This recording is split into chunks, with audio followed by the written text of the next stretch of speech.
বিনা আবেদনে রব্বুল আলামিন আমাকে আপনাকে আশরাফুল মাখলুকাত হযরত সাইয়্যিদুনা আদম আলা নবিয়্যিনা ওয়া আলাইহিস সালাতু ওয়াস সালামের আকৃতিতে তৈরি করলেন, ওনার বংশে তৈরি করলেন। এটা কার নিয়ামত? এই নিয়ামতটার কারণে এত অনেক ফ্যাসিলিটি আমি আপনি পাই, যেই ফ্যাসিলিটি অন্য অনেকে পায় না। কি ফ্যাসিলিটি? ইমানদার হোক চাই বেঈমান হোক, নাস্তিক হোক চাই মুনাফিক হোক, যেই হোক না কেন, যদি আদম আলাইহিস সালামের আকৃতিতে তৈরি হয়, মানুষ হিসেবে রব্বুল আলামিন দুনিয়াতে তার জন্য 10 জন ফেরেশতা নিয়োজিত করে রাখেন, যে 10 জন ফেরেশতা চারদিক থেকে তার হেফাজত করে।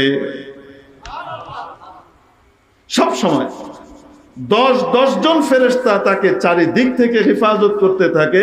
এমন কোন বিপদ যেটা আল্লাহ রাব্বুল আলামিন তার কপালে, তার তকদিরে লিখেন নাই, সেই সমস্ত বিপদ আপদ থেকে তাকে বাঁচাবে, তাকে হেফাজত করবে।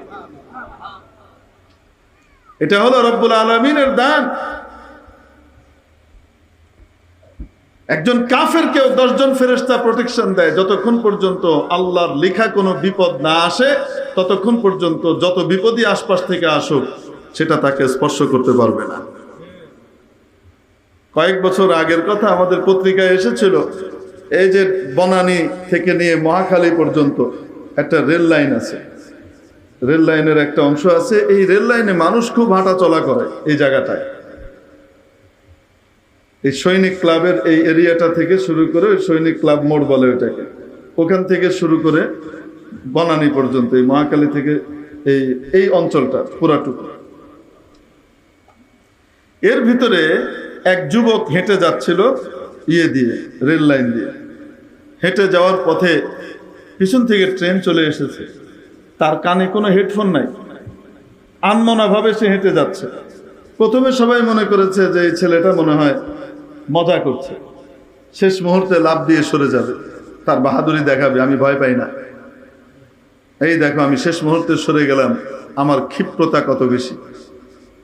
সবাই মনে করেছে সে হয়তো মজা করছে।